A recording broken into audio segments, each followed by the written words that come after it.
Welcome to Grammy SuSu's Story Time, coming to you from Albuquerque, New Mexico.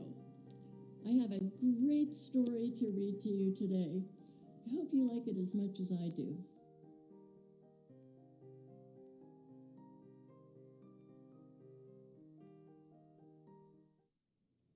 Hi, boys and girls, and welcome to my story time. I'm so happy to have you here today. We have something special today. It's a story that comes from far, far away. And before I read it to you, I want to talk about when stories are a little scary. Sometimes even good stories can be very, very scary, and animals can become scary in stories in our imagination. Here's what I mean. When I was little, my mom and dad told me about a bunny, which is a nice creature, that once a year would come to our house and leave eggs all over the house. Now, this was supposed to be a very good thing. But when I imagined this bunny, I imagined an enormous bunny. The bunny I imagined was bigger than my dad. And sometimes stories do that. And it's all part of the fun and the magic of stories.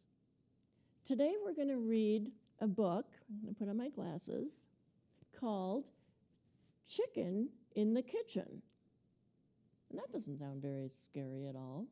So maybe you won't be, or maybe you're a lot braver than I am. This book was written in a place far away by a writer named Nady Okorafor, and the pictures, which are amazing, were done by Merdoket Amini. So let's read this book and see what is the deal with the chicken in the kitchen. You ready?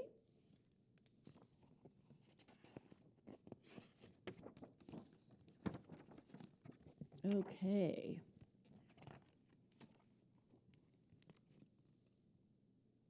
It was late at night. A noise had woken Anyago. She's Anyago. And I want to call something to your attention that you can look for in all these pictures. See this little creature up here, this little face? It's called a woodwit.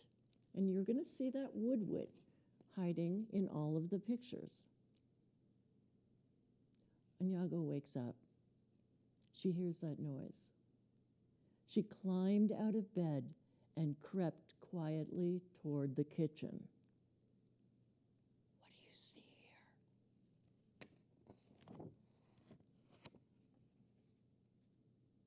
What does she see?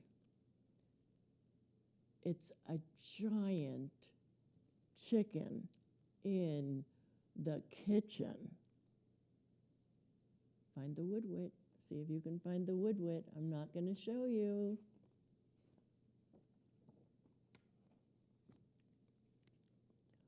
Oh my, Anyago whispered. What was she going to do? There was a giant chicken in the kitchen.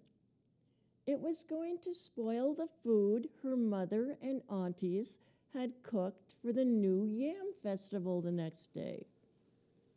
Do you know what a yam is? Some of us call them sweet potatoes. And where she lives, they're a very important food. Anyago had to do something. Bark, bark, bark, bark, bark, prick, cried the chicken happily. The chicken's not worried. The new yam festival marked the beginning of the harvest season. It was a time for being thoughtful, dancing, seeing friends and family, and of course, eating lots of yams. Anyago couldn't let the chicken ruin the yam dishes in the fridge. Are you looking for the woodwit? What is wrong with it? Anyago wondered. The chicken was causing a lot of mischief. Anyago wished she knew where her friend, the woodwit, was. He was a nature spirit. He would know what to do. I bet you can find the woodwit.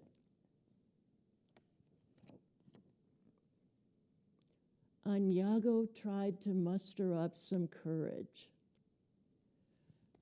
I'm going to just tell it to leave. That took a lot of courage. I never told the big bunny that.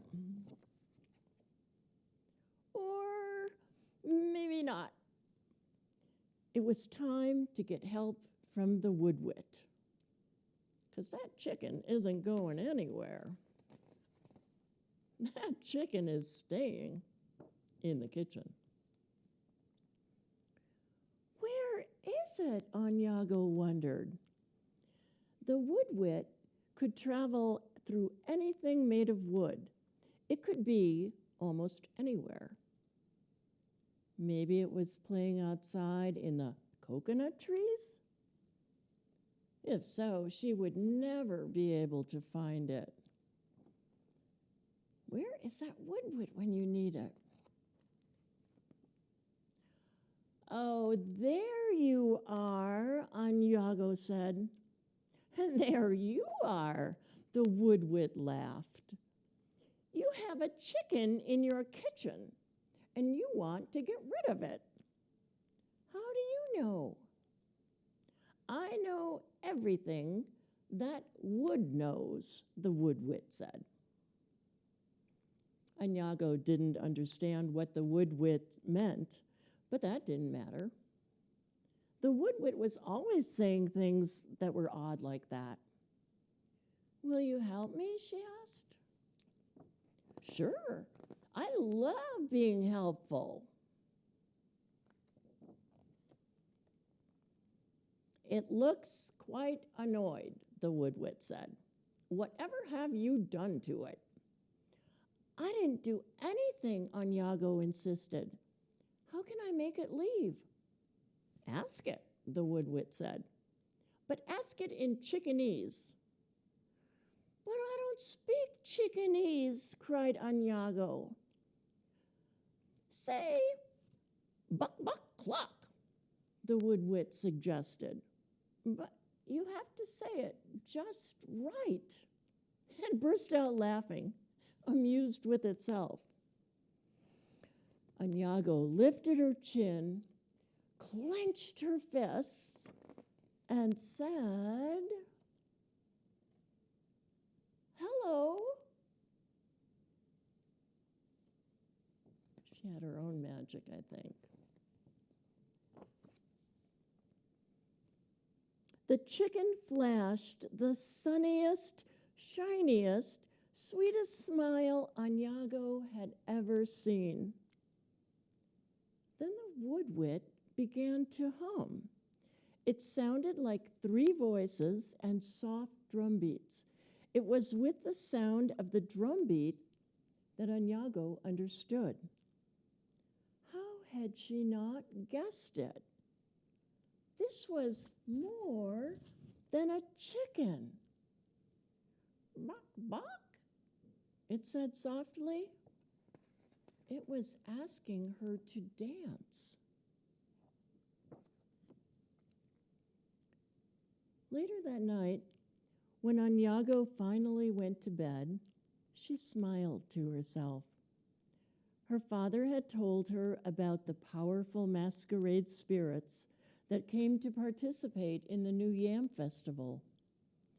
Masquerades, those are people wearing masks and costumes, visited the community during festivals, ceremonies, and events. Some were spirits of the elements, like the land and the water.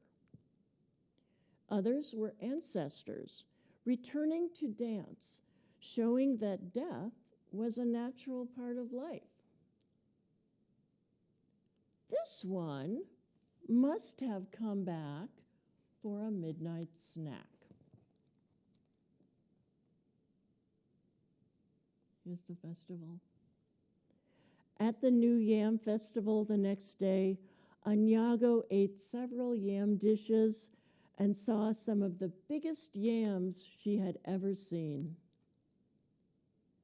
But though she watched many wonderful masquerades, she did not see the chicken masquerade among them until